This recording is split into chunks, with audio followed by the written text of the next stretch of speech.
ನಮಸ್ಕಾರ ಎಲ್ಲರಿಗೆ, ಜನಾರ್ದನ್ ಸರ್ ಮಾತಾಡ್ತಾ ಇರೋದು. ಕುಶಲ ವೇಕ್ಷೇಮ ವೈಸೋಕ್ಯ. Welcome back to Ganesh Karanth cricket talks YouTube channel. ಸ್ವಾಗತ ಸುಸ್ವಾಗತ. 46,000 ಹತ್ತಿರ ಬಂದು ನಿಂತಿದೆ ಸಬ್ಸ್ಕ್ರೈಬರ್ ಸಂಖ್ಯೆ. ಇವತ್ತಾದರೂ 46,000 ಜನ ಆಗಲಿ ಸಬ್ಸ್ಕ್ರೈಬರ್ಸು. ಆ್ಯಂಡ್ ನೀವು ಸಬ್ಸ್ಕ್ರೈಬ್ ಆಗದೆ ನೋಡ್ತಾ ಇದ್ದೀರಿ, ದಯವಿಟ್ಟು ಸಬ್ಸ್ಕ್ರೈಬ್ ಆಗಿ ನೋಡಿ ಅಂತ ಈ ಮೂಲಕ ರಿಕ್ವೆಸ್ಟ್ ಮಾಡ್ತಾ ಇದ್ದೇನೆ. IPL ಟೀಮ್ ಅನಾಲಿಸಿಸ್ ಮಾಡ್ತಾ ಇದ್ದೆ. 6 ತಂಡಗಳ ಒಂದು ಟೀಮ್ ಅನಾಲಿಸಿಸ್ ವಿಡಿಯೋ ಆಗಿದೆ. ಇನ್ನೂ 4 ತಂಡಗಳ ವಿಡಿಯೋ ಬಾಕಿ ಇದೆ. ಇವತ್ತು ಈಗ ಮಾತಾಡ್ತಾ ಇರೋದು team with no haters. Maybe Rajasthan Royals ಬಗ್ಗೆ ಮಾತಾಡುವ ಅಂತ. ಟೀಮ್ ಹೇಗೆ ಉಂಟು, ಈ ಸಲ ಎಂತ ಪ್ಲೇ ಆಫಿಗೆ ಬರ್ತದಾ ಇಲ್ವಾ ಅಂತ ಮಾತಾಡುವ ಅಂತ. ಆ್ಯಂಡ್ ಇವತ್ತು ಇನ್ನೊಂದು ವಿಡಿಯೋ ಬರ್ತದೆ, ಅದು ಡೆಲ್ಲಿಯ ವಿಡಿಯೋ. ಅದು ಸಂಜೆ 2 ಸಹ ನಾನು ಮಾಡ್ತಾ ಇರೋದು ಮಿಡ್ ನೈಟ್. ನಿನ್ನೆ ಕುತ್ಕೊಂಡು ವೀಡಿಯೋ ಮಾಡಿ ಈಗ ಶೆಡ್ಯೂಲ್ ಮಾಡಿ ಇಟ್ಟಿದ್ದೇನೆ ನಾನು. ಫಸ್ಟ್ ರಾಜಸ್ಥಾನಿದ ಬಗ್ಗೆ ಮಾತಾಡುವ. ಅವ್ರದ್ದು opening slot it is fixed. ಒಂದು ಬಟ್ಲರ್, ಇನ್ನೊಂದು ಜೈಸ್ವಾಲ್ ಅವರಂತೂ ರೆಡ್ ಹಾಟ್ ಫಾರ್ಮಲ್ಲಿದ್ದಾರೆ. ಬಟ್ಲರ್ ಅವರು ಲಾಸ್ಟ್ IPL ಅಲ್ಲಿ ಇಟ್ ವಾಸ್ ವೆರಿ ಶಾಕಿಂಗ್. ಅವರು ಅಷ್ಟು ಸಡನ್ನಾಗಿ all of a sudden he went out of form last IPL ಅಲ್ಲಿ. ಯಾಕೆ ಅಂತ ಗೊತ್ತಿಲ್ಲ. ಅವರು ಫಾರ್ಮಿಗೆ ಬಂದರೆ and anyways T20 world cup ಸಹ ಹತ್ತಿರ ಇರೋದ್ರಿಂದಾಗಿ ಅವರ ಒಂದು ಕರಿಯರ್ ದೃಷ್ಟಿಯಿಂದಾಗಿ ಸಹ ಇದು ತುಂಬ ಇಂಪಾರ್ಟೆಂಟ್ ಈ IPL. ಸೊ ಎಲ್ಲ ಅವರಂತಲ್ಲ, ಎಲ್ಲರೂ ಸಹ ಯಾರ್ಯಾರು ಅವರವರ ದೇಶದ ನ್ಯಾಷನಲ್ ಟೀಮಲ್ಲಿ ಪ್ಲೇಸ್ ತೊಗೊಳ್ಬೇಕು, T20 ವರ್ಲ್ಡ್ ಕಪ್ಪಿಗೆ ಪ್ಲೇಸ್ ತೊಗೊಳ್ಬೇಕು ಅಂತ ರೇಸಲ್ಲಿದ್ದಾರೆ. ಅವರೆಲ್ಲರೂ ಕೂಡ ಈ IPL ಅಲ್ಲಿ ಕ್ಲಿಕ್ ಆಗಲೇಬೇಕು ಅಂತ ಪ್ರಯತ್ನ ಪಡ್ತಾರೆ, ಶಕ್ತಿ ಮೀರಿ ಪ್ರಯತ್ನ ಪಡ್ತಾರೆ. ಅದರಲ್ಲಿ ಬಟ್ಲರ್ ಕೂಡ ಒಬ್ಬರು. ಸೊ ಜೈಸ್ವಾಲ್ ಅವರಂತೂ ಫಾರ್ಮಲ್ಲಿದ್ದಾರೆ, ಅವರು ಕ್ಲಿಕ್ ಆಗ್ತಾರೆ, ಅದರಲ್ಲಿ ಏನೂ ಡೌಟ್ ಇಲ್ಲ. ಬಿಕಾಸ್ ಇಂಡಿಯಾದಲ್ಲೇ ಆಗ್ತಾ ಇರೋದ್ರಿಂದ ಇಂಡಿಯನ್ ಪಿಕ್ಚರ್ಸ್ ಎಲ್ಲ ಅವ್ರಿಗೆ ಗೊತ್ತಿರ್ತದೆ. ಜೈಸ್ವಾಲು, ಬಟ್ಲರು. ಅದಾದಮೇಲೆ ಬರೋದು ಅವರ ಕ್ಯಾಪ್ಟನ್ ಸಂಜು ಸ್ಯಾಮ್ಸನ್.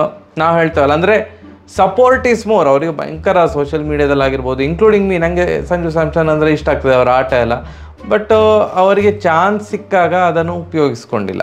ಎಸ್ಪೆಷಲಿ T20ಯಲ್ಲಿ ಹಿಸ್ ಫಾರ್ಮ್ ಈಸ್ ಬ್ಯಾಡ್. ಯಾವುದು ಇಂಟರ್ನ್ಯಾಷನಲ್ ಕರಿಯರ್ ನಾನು ಮಾತಾಡೋದಿದ್ರೆ. ಬಟ್ IPL ಅಲ್ಲಿ ಈಸ್ ಗುಡ್. ಬಟ್ ಅವ್ರದ್ದು ಒಂದೇ ಪ್ರಾಬ್ಲಮ್ ಏನು ಅಂತಂದರೆ ಥ್ರೋಯಿಂಗ್ ಹಿಸ್ ವಿಕೆಟ್ಸ್ ಅವೇ ಅಂತ ಹೇಳ್ತಾರಲ್ಲ, ಅಂದರೆ ಚೆಂದ ಹೋಗ್ತಾ ಇರ್ತದೆ ಇನ್ನಿಂಗ್ಸ್. ಅವರು ಔಟ್ ಆಗುವ ರೀತಿ ನೋಡಿ ಹೀಗೆ ಸಹ ಔಟ್ ಆಗ್ಬೋದಾ ಅಂತ ಅನ್ನಿಸ್ತದೆ. ಬಟ್ ಅದನ್ನೆಲ್ಲ ಅದು ಹೊರತುಪಡಿಸುವ, ಈಗ ಇದು ಹೊಸ ಸೀಸನ್ ಅಲ್ವಾ, ಅವರು 1 ಡೌನಲ್ಲಿ ಬರಲೇಬೇಕು. ಹಿ is a strong pillar for Rajasthan. So 3 ಆಯಿತು. ಅದಾದಮೇಲೆ ನಿಮ್ಮ ಕೆಲವರಿಗೆ ಶಾಕ್ ಆಗ್ಬೋದು, ಎಂತ ಮಾರ್ರೆ ಯಾರನ್ನು ಎಲ್ಲಿ ಆಡಿಸ್ತಿದ್ದಾನೆ ಅಂತ. ನಾನು ಧ್ರುವ್ ಜುರೇಲ್ ಅವರನ್ನು ನಂಬರ್ 4 ಆಡಿಸ್ತೇನೆ. ಬಿಕಾಸ್ ಅವರನ್ನು ಸುಮ್ಮನೆ ಲೋವರ್ ಆರ್ಡ್ರಲ್ಲಿ ಕಳಿಸಿ ಅವರಿಗೆ ಫಿನಿಷರ್ ಪಟ್ಟ ಕೊಡೋದು ತಪ್ಪು ಅಂತ ಅನ್ನಿಸ್ತದೆ. ಅವ್ರಿಗೆ ಇನ್ನೂ ಸಹ ಆ ಬ್ಯಾಟಿಂಗ್ ಟೆಕ್ನಿಕ್ ಇನ್ನೂ ಸಹ ಜಾಸ್ತಿ ಇರೋದ್ರಿಂದಾಗಿ ಎಲ್ಲ ನೋಡಿ, ಇಲ್ಲಿ ಜೈಸ್ವಾಲ್ ದಡಬಡ ಹೊಡಿತಾರೆ, ಬಟ್ಲರ್ ದಡಬಡ ಹೊಡಿತಾರೆ, ಸ್ಯಾಮ್ಸನ್ ಅವರು ದಡಬಡ ಹೊಡಿತಾರೆ. ಒಬ್ಬ ಇನ್ನಿಂಗ್ಸ್ ಬಿಲ್ಡ್ ಮಾಡಲಿಕ್ಕೆ ಒಬ್ಬ ಬೇಕಲ್ಲ. ಅದಕ್ಕೆ ಧ್ರುವ್ ಜುರೇಲ್ ಅವರನ್ನು 4th ಪ್ಲೇಸಲ್ಲಿ ಆಡಿಸಿದರೆ ನೆಕ್ಸ್ಟ್ ಎಲ್ಲ ನೀವು ಬೇಕಾದರೆ ಫಿನಿಷರ್ಸನ್ನು ಕಳಿಸಿ. ಧ್ರುವ್ ಜುರೇಲ್ ಆದಮೇಲೆ ಹೆಟ್ಮಯರ್. ಈಗ ಅವರ ಬಾಡಿ ಶೇಪ್ ಹೇಗೆ ಉಂಟಂತ ನಂಗೆ ಗೊತ್ತಿಲ್ಲ. ನಾನು ವೆಸ್ಟ್ ಇಂಡೀಸ್ ಕ್ರಿಕೆಟ್ ಅಷ್ಟು ಫಾಲೋ ಮಾಡಲಿಲ್ಲ. ಅಂದರೆ ಅವ್ರು ಸ್ವಲ್ಪ ದಪ್ಪ ಇದ್ದರು, ಚೆಂದ ಆಡ್ತಾಯಿದ್ರು, ಇಲ್ಲಂತಲ್ಲ. ಬಟ್ ವರ್ಷ ಹೋದಾಗೆ ಸ್ವಲ್ಪ ದಪ್ಪವೇ ಹೋಗ್ತಾ ಇದ್ದಾರೆ ಅವರು. ಆ್ಯಂಡ್ ಅವ್ರದ್ದು ಫಾರ್ಮ್ ಒಂಥರ ಹೀಗೆ ಕನ್ಸಿಸ್ಟೆಂಟಾಗಿ ಇಲ್ಲ. ಒಂದು ಸಲ ಅಪ್ ಇರ್ತದೆ, ಲೋ ಇರ್ತದೆ. ಆಡಿದರೆ 2 ಮ್ಯಾಚ್ ಒಟ್ಟಿಗೆ ಸೂಪರಾಗಿ ಆಡಿಬಿಡ್ತಾರೆ, ಮತ್ತು 3 ಮ್ಯಾಚ್ ಆಡೋದೇ ಇಲ್ಲ, ಸಿಂಗಲ್ ಡಿಜಿಟಲ್ ಔಟ್ ಆಗ್ತಾರೆ. ಬಟ್ ರಾಜಸ್ಥಾನ್ ಪಾಲಿಗೆ ಹೆಟ್ಮಯರ್ ಬೇಕೇ ಬೇಕು ಆ್ಯಸ್ ಅ ಫಿನಿಷರು. ಸೊ ಅದಾದ ಮೇಲೆ ಅಂದರೆ ಜನಾರ್ದನ್ ಸರ್ ಅವರ ಬಾಯಲ್ಲಿ ಈ ಮಾತು ಬರ್ತದೆ ಅಂತ ನಾನು ಕೂಡ ಅಂದ್ಕೊಂಡಿರಲಿಲ್ಲ. ನಾನು ರಿಯಾನ್ ಪರಾಗ್ ಅವ್ರನ್ನ ಇಟ್ಕೊಳ್ತೇನೆ ತಂಡದಲ್ಲಿ. ಇಟ್ಕೊಳ್ತೇನೆ, ಹೌದು. ಬಿಕಾಸ್ ಅವರ ಫಸ್ಟ್ ಕ್ಲಾಸ್ ಕೆರಿಯರ್ ನೋಡಿದರೆ, ಅಂದರೆ ಅವರ ದೇಶೀಯ ಕ್ರಿಕೆಟಲ್ಲಿ ಈ ವರ್ಷ ಸಿಕ್ಕಾಪಟ್ಟೆ ಚೆನ್ನಾಗಿ ಆಡಿದರು ಅವರು. ಆದ್ದರಿಂದ ಒಂದು ಪರ್ಫಾರ್ಮೆನ್ಸ್ ಬೇಸಿಸ್ ಮೇಲೆ ನಾನು ರಿಯಾನ್ ಪರಾಗ್ ಅವ್ರನ್ನ ಆ ಟ್ರೂ ಫಿನಿಷರ್ ಆಗಿ ಇಟ್ಕೊಳ್ತೇನೆ. ಒಳ್ಳೆ ಸ್ಟ್ರೈಕ್ ರೇಟಲ್ಲಿ ಈ ಸಲ ಭಾರಿ ಚೆಂದ ಮಾಡಿ ಆಡಿದ್ದಾರೆ ದೇಶಿ ಕ್ರಿಕೆಟಲ್ಲಿ. ಸೊ ಆದ್ದರಿಂದ ಅವರು ಆ ಥರ ಲಯದಲ್ಲಿ ಇರಬೇಕಾದ್ರೆ ಹಿ ಡಿಸರ್ವ್ಸ್ ಅ ಪ್ಲೇಸ್. ನನಗೆ ಅದೇನು hate is a wrong word. ನಾನು ಅವ್ರನ್ನೇನು ಹೇಟ್ ಮಾಡೋದಿಲ್ಲ. ಅವರ ಅತಿಯಾದ ಮಾತುಗಾರಿಕೆ ಬೇಡ ಅಂತ ಹೇಳೋದು. ಯಾರಾದರೂ ಒಂದು ಇಂಡಿಯನ್ ಪ್ಲೇಯರ್ ಚೆಂದ ಮಾಡಿ ಆಡಿದರೆ ನಮಗೆ ಖುಷಿ ಅಲ್ವಾ ಮಾರೆ. ಚೆಂದ ಮಾಡಿ ಆಡಲಿ, ಮಾತು ಸ್ವಲ್ಪ ಕಡಿಮೆ ಇರಲಿ, ಶೋ ಆಫ್ ಸ್ವಲ್ಪ ಕಡಿಮೆ ಇರಲಿ. ಎಲ್ಲ ಪ್ರೂವ್ ಎಲ್ಲ ಮಾಡಿ ಆದಮೇಲೆ, ಜಗತ್ತಿಗೆ ಪ್ರೂವ್ ಮಾಡಿ ಆದಮೇಲೆ ಶೋ ಆಫ್ ಮಾಡ್ಬೋದು, ಯಾರೆಂತ ಹೇಳೋದಿಲ್ಲ. ಪ್ರೂವ್ ಮಾಡೋ ಮುಂಚೆ ಅತಿಯಾದ ಶೋ ಆಫ್ ಮಾಡಿದರೆ ಆಗ ಜನ ಅಂತ ಆಗ್ತದೆ ಅಷ್ಟೇ. ಸೊ ಪರಾಗ್ ಆದಮೇಲೆ ಅಲ್ಲಿ ಇವರ ಪ್ರಾಬ್ಲಮ್ ಎಂತ ಅಂದರೆ ರಾಜಸ್ಥಾನಿದು ಬ್ಯಾಟ್ಸ್ಮನ್, ಬೌಲರ್, ಆ ಆಲ್ರೌಂಡರ್ ಅಂತ ಇಲ್ಲ ಅಲ್ಲಿ. ಅದೇ ಪ್ರಾಬ್ಲಮ್ ಆಗಿದೆ. ಈಗ ಪರಾಗ್ ಆದಮೇಲೆ ಬರೋದು ಎಲ್ಲರೂ ಸಹ ಬೌಲರ್ಸೇ. ಈಗ ಅಶ್ವಿನ್ ಅವರನ್ನು ನಾವು T20ಗೆ ನಾನು ಆಲ್ರೌಂಡ್ ಅಂತ ಪರಿಗಣಿಸ್ಲಿಕ್ಕೆ ಆಗೋದಿಲ್ಲ. And he is getting old. ಅವ್ರಿಗೆ ಆ ಸ್ಟ್ರೈಕ್ ರೇಟಲ್ಲೆಲ್ಲ ಹೊಡಿಲಿಕ್ಕೆ ಆಗೋದಿಲ್ಲ. ಈಸ್ ಅ ಗುಡ್ ಬ್ಯಾಟ್ಸ್ಮನ್, ಒಳ್ಳೆ ಟೆಕ್ನಿಕ್ ಉಂಟೆಲ್ಲ ಉಂಟು. ಬಟ್ T20ಗೆ so he is a bowler ಅಂತ ನನ್ನ ಪ್ರಕಾರ. Bowler who can bat a bit.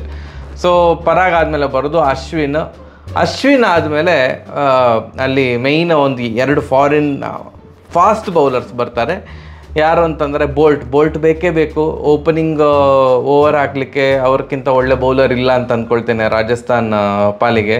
Amazing left arm bowler Boult. ಅದಾದಮೇಲೆ ಬರ್ಗರ್ ತಿನ್ನುವ ಬರ್ಗರ್ ಅಲ್ಲ, there is a player Burger, south African player ಅಲ್ಲ, ಅಮೇಝಿಂಗ್ ಲೈನ್ ಆ್ಯಂಡ್ ಲೆಂತ್. ಇತ್ತೀಚಿನ ವರ್ಷಗಳಲ್ಲಿ ಅಥವಾ ಈ ರೀಸೆಂಟಾಗಿ ಕಾಟ್ಸಿಯಾ ಮತ್ತು ನನಗೆ ಬರ್ಗರ್ ಅವರಿಬ್ಬರು ಸಹ ತುಂಬ ಹೈಲಿ ಇಂಪ್ರೆಸಿವ್ ಅಂತ ಅನಿಸಿದ್ದು.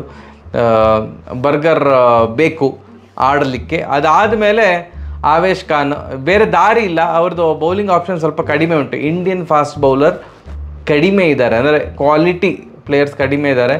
ಸೊ ಆವೇಶ್ ಖಾನ್ ಅವ್ರನ್ನ ಹಾಕ್ಕೊಳ್ತೇನೆ. ಆವೇಶ್ ಖಾನ್, ರಿಯಾನ್ ಪರಾಗ್ ಎಲ್ಲರೂ ಸಹ ಒಂದೇ ಟೀಮಲ್ಲಿ ಇದ್ದಾರಲ್ಲ ಮರವು. ಅದಾದಮೇಲೆ ನಮ್ಮ ಚಾಹಲ್ ಅಣ್ಣ ಅವ್ರನ್ನ ಬ್ಯಾಟಿಂಗಲ್ಲಿ ಲಾಸ್ಟಿಗೆ ಕಳಿಸ್ತೇನೆ ನಾನು. ಬ್ಯಾಟಿಂಗಲ್ಲಿ 0 ಹೋಪ್ಸ್ ನನಗೆ ಚಾಹಲ್ ಮೇಲೆ. ಸೊ ಆದ್ದರಿಂದ ಚಾಹಲ್ ಅವ್ರನ್ನ ಬ್ಯಾಟಿಂಗಲ್ಲಿ ಲಾಸ್ಟಿಗೆ ಕಳಿಸ್ತೇನೆ. ಹಾಗಾದರೆ ಯಾರನ್ನು ನಾವು ಎಂಥದ್ದು ಇಂಪ್ಯಾಕ್ಟ್ ಪ್ಲೇಯರ್ ಆಗಿ ಕಳಿಸ್ಬೋದು, ಅದು ನನಗೆ ಸಹ ಗೊತ್ತಿಲ್ಲ ಮರೆ. ಇಂಪ್ಯಾಕ್ಟ್ ಪ್ಲೇಯರ್ ಆಗಿ ಯಾರನ್ನು ಕಳಿಸ್ಬೋದು ರಾಜಸ್ಥಾನಲ್ಲಿ ಏನು ಅಂತ. ಬಟ್ ಆಪ್ಷನ್ ಇಟ್ಕೊಂಡಿದ್ದೇನೆ. ಇವರು ಔಟ್ ಆಫ್ ಫಾರ್ಮ್ ಹೋದರೆ ಇವರನ್ನು ಆಡಿಸ್ಬೋದು. ಈಗ ಹೆಟ್ಮೈರ್ ಔಟ್ ಆಫ್ ಫಾರ್ಮ್ ಹೋದರೆ ಪೊವೆಲ್ ಅವರನ್ನು ಆಡಿಸ್ಬೋದು. Amazing player Powell. ಬಟ್ ಅಲ್ಲಿ ಸ್ಲಾಟ್ ಕಡಿಮೆ ಇರೋದ್ರಿಂದ 4 ಜನ ಆಡಲಿಕ್ಕಲ್ವಾ. ಸೊ ಹೆಟ್ಮೈರ್ ವರ್ಕ್ ಆಗದಿದ್ದರೆ ಪೊವೆಲ್ ಅವ್ರನ್ನ ಆಡಿಸ್ಬೋದು, ಪೊವೆಲ್ ಅವರು ವರ್ಕ್ ಆಗದಿದ್ದರೆ ಹೆಟ್ಮೈರ್ ಅವ್ರನ್ನ ಆಡಿಸ್ಬೋದು. ಹಾಗೆಯೇ ಆ್ಯಡಮ್ ಸಾಂಪ್ ಅವರನ್ನು ಕೂಡ ನಾನು ಬೆಂಚಲ್ಲಿ ಇಟ್ಟಿದ್ದೇನೆ. ಮತ್ತು ಕುಲ್ದೀಪ್ ಸೇನ್ ಮತ್ತು ಸಂದೀಪ್ ಶರ್ಮಾ ಅವ್ರನ್ನ ಬೆಂಚಲ್ಲಿ ಇಟ್ಟಿದ್ದೇನೆ. ನಂಗೆ ಈಗ ಸಹ ಗೊತ್ತಿಲ್ಲ Rajasthan can make in to playoffs or not ಅಂತ. ಅವರ team depending on their top 3 players. ಅವರು 3 ಜನ ನಿಂತರೆ ಎಂಥದೇ ಸ್ಕೋರನ್ನು ಸಹ ಚೇಸ್ ಮಾಡ್ತಾರೆ. ಅವರು 3 ಜನ ಸಾಕು. ಬಟ್ ಓವರ್ ಆಲ್ ಬ್ಯಾಲೆನ್ಸ್ ನನಗೆ ಪ್ರತಿ ಸಲ ಏನೋ ಒಂದು ಮಿಸ್ ಆಗೋದು ರಾಜಸ್ಥಾನಲ್ಲಿ. ಅಂದರೆ 1-2 ಟ್ರೂ ಆಲ್ರೌಂಡರ್ಸ್ ಇದ್ದರೆ ಆಗ ಭಯಂಕರ ಸ್ಟ್ರಾಂಗ್ ಆಗ್ತಾಯಿತ್ತು. ಇಲ್ಲಿ ಟ್ರೂ ಆಲ್ರೌಂಡರ್ಸ್ ಇಲ್ಲ. ಯಶಸ್ವಿ ಜೈಸ್ವಾಲ್ ಬೌಲಿಂಗ್ ಎಲ್ಲ ಹಾಕೋದಿಲ್ಲ IPL ಅಲ್ಲಿ. ಬಟ್ಲರ್ ಬೌಲಿಂಗ್ ಹಾಕೋದಿಲ್ಲ, ಸಂಜು ಸ್ಯಾಮ್ಸನ್ ಬೌಲಿಂಗ್ ಹಾಕೋದಿಲ್ಲ. ಸೊ ಆದ್ದರಿಂದ ಈ ಒಂದು ಕಾರಣದಿಂದಾಗಿ ರಿಯಾನ್ ಪರಾಗ್ ಹಾಕ್ಬೋದು. ಬಟ್ ಅಂಥ ಥ್ರೆಟ್ನಿಂಗ್ ಬೌಲರ್ ಎಲ್ಲ ಅಲ್ಲ ಅವರು. IPL ಸ್ಟ್ಯಾಂಡರ್ಡ್ಗೆ ಥ್ರೆಟ್ನಿಂಗ್ ಬೌಲರ್ ಅಲ್ಲ ಅವರು. ಸೊ ಅವ್ರಿಗೆ ಅದೊಂದು ಮಿಸ್ ಆಗ್ತಾ ಉಂಟಂತ ನಂಗೆ ಅನ್ನಿಸ್ತಾ ಉಂಟು. ಅದು ಟ್ರೂ ಆಲ್ರೌಂಡರ್.